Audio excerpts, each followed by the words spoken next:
Em nome do Pai, do Filho e do Espírito Santo. Amém. Palavra da salvação.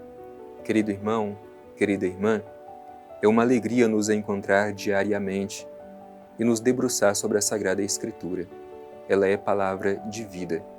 O evangelista São João diz assim: quem obedece à minha palavra tem a garantia da vida eterna. Portanto, nos debruçar sobre a palavra de Deus já nos faz antecipar a eternidade. É por isso que não podemos negligenciar a leitura, o estudo e a oração da Sagrada Escritura. Nos perguntemos: quanto tempo do nosso dia reservamos para a escuta atenta da palavra de Deus? Por isso eu te convido, querido irmão, querida irmã, a fazer deste momento o momento da graça, o tempo da graça de Deus na minha e na sua vida. Deixemos que a palavra de Deus caia no solo fecundo do nosso coração, que ela germine, cresça, produza muitos e bons frutos. Escutemos.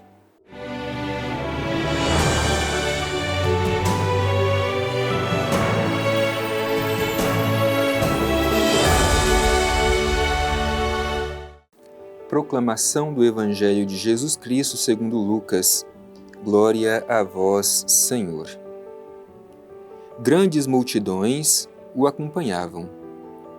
Jesus voltou-se e disse-lhes: se alguém vem a mim e não odeia seu próprio pai e mãe, mulher, filhos, irmãos, irmãs e até a própria vida, não pode ser meu discípulo.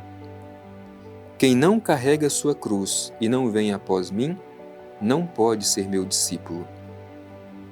Quem de vós, com efeito, querendo construir uma torre, primeiro não se senta para calcular as despesas e ponderar se tem com que terminar?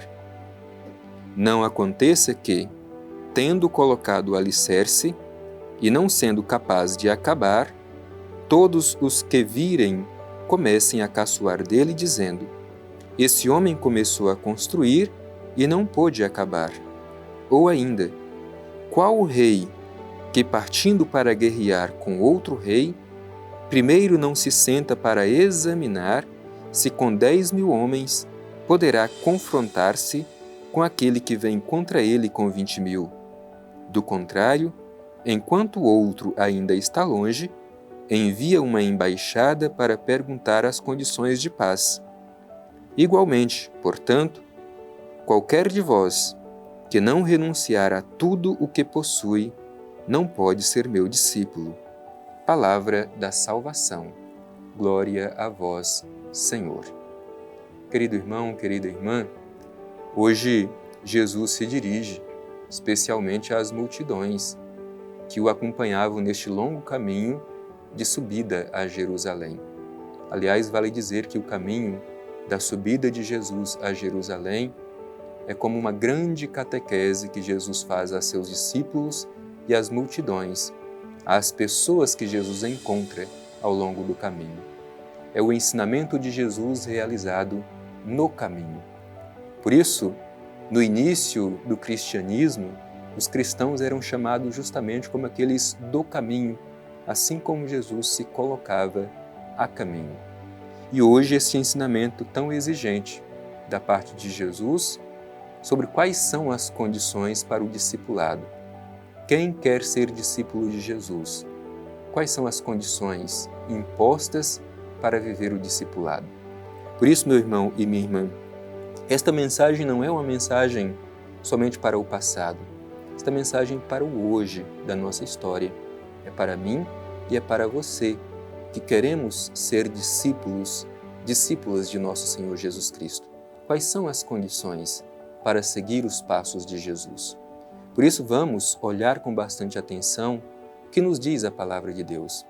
Somente desta forma teremos condições de nos colocar no segmento do Mestre. Diz o Evangelho: grandes multidões o acompanhavam. Vale sublinhar isso. As multidões nutriam uma grande simpatia por Jesus, porque os seus gestos e suas palavras realmente transformavam o coração daquelas pessoas e enchia aquelas pessoas de esperança. Sobretudo, aquelas que estavam mais abandonadas, sofridas e que não eram contadas. Por isso iam ao encontro de Jesus, porque viam nele o grande sinal da sua esperança. Pois bem, estando ali as multidões diante de Jesus, o Evangelho diz: voltou-se a elas e disse-lhes: se alguém vem a mim e não odeia seu pai, mãe, mulher, filhos, irmãos, irmãs e até a própria vida, não pode ser meu discípulo. É exigente o seguimento de Jesus. Jesus coloca aqui exatamente quais são as condições para ser seu discípulo ou discípula. O Evangelho utiliza essa expressão, se alguém vem a mim e não odeia. Claro que aqui Jesus nunca quer o ódio. Esta expressão ódio aqui tem a ver com desapego. Se alguém não se desapega do seu pai, mãe, mulher, filhos, irmãos, irmãs e até da própria vida, não pode ser meu discípulo. Com isso, Jesus está dizendo que pai, mãe, mulher, irmãos, filhos, filhas e a própria vida não são importantes? Não, não é isso. E nós sabemos da importância dessas pessoas que nos são tão caras. Pai, os filhos, os irmãos, a nossa família são pessoas muito importantes, bem como a nossa própria vida. Jesus não está dizendo que a nossa vida não tem valor. Ao contrário, a nossa vida é um dom divino, é um presente que Deus nos dá. Mas Jesus coloca uma condição. Tudo mais deve ser relativizado para que somente Ele, somente Deus, seja o absoluto da nossa vida. Por isso, é esta primeira condição que Jesus coloca para quem quer ser seu discípulo, sua discípula. Desapegar de tudo mais, relativizar tudo mais, para que somente Jesus seja o absoluto da sua vida. E aí, cada um de nós precisa se perguntar: realmente é Jesus o absoluto da minha vida? Ou eu tenho colocado outras coisas e pessoas no altar que somente Jesus deveria ocupar, o altar do meu coração? E depois de Jesus falar desse desapego necessário para que Deus se torne o absoluto da nossa vida, ele impõe a outra condição.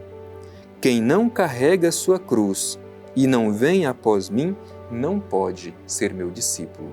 Então aqui duas coisas importantes colocadas por Jesus. Carregar a cruz. Quem quer ser discípulo de Jesus tem que ter a disposição de participar também do seu mesmo destino. Hoje, infelizmente, muitas pessoas preferem pregar um cristianismo fácil, mas o Evangelho é muito claro. O caminho do cristão é o caminho da cruz, assim como o nosso Senhor Jesus Cristo. Se queremos seguir os seus passos, devemos também assumir as consequências do seguimento.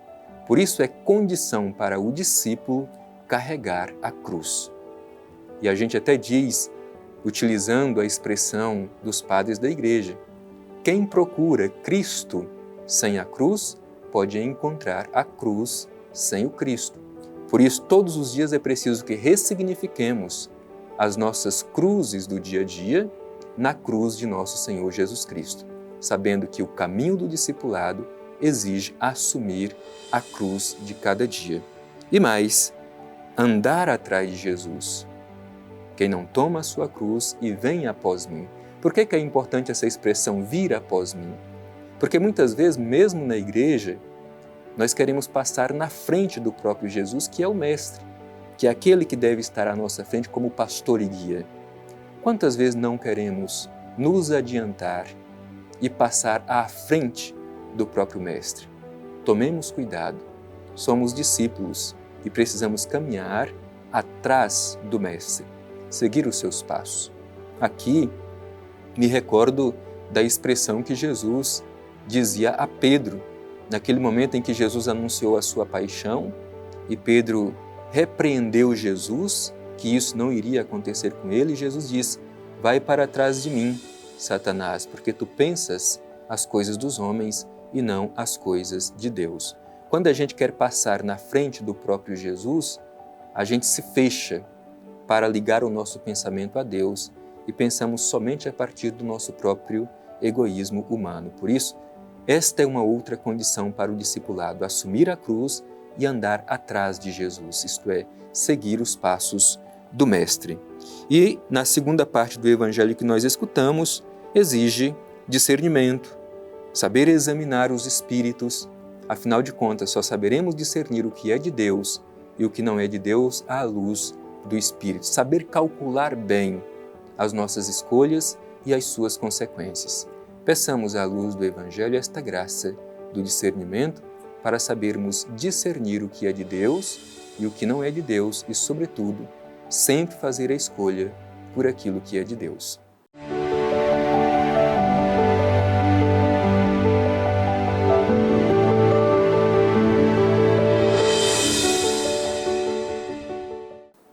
Meu irmão e minha irmã, tivemos a graça de escutar esta mensagem tão bonita do Evangelho, que nos ensina quais são as exigências para o discipulado, as exigências para o seguimento de Jesus.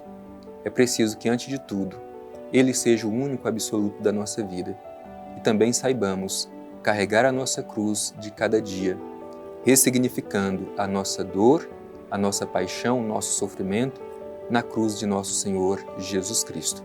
Por isso, vamos nos dirigir ao Divino Pai Eterno, com o coração cheio de gratidão, fazer a nossa oração. Divino Pai Eterno, te agradecemos por esta oportunidade do dia de hoje, que Tu nos deste para escutar a voz de Teu Filho Jesus através do Evangelho. Pai Eterno, que ninguém, nada, possa ocupar o altar que somente Teu Filho Jesus deve ocupar em nossa vida, o altar do nosso coração. Que saibamos todos os dias ressignificar as nossas dores, sabendo que Teu Filho na cruz é solidário com a dor de toda a humanidade. Ajuda-nos, Pai Eterno, com a força do Teu Espírito, ter o justo discernimento para discernir o que é Teu e o que não é Teu, e sempre escolher o que é de Deus. Assim seja. Amém. O Senhor esteja convosco, Ele está no meio de nós. Abençoe-vos o Deus Todo-Poderoso, Pai, Filho e Espírito Santo. Amém.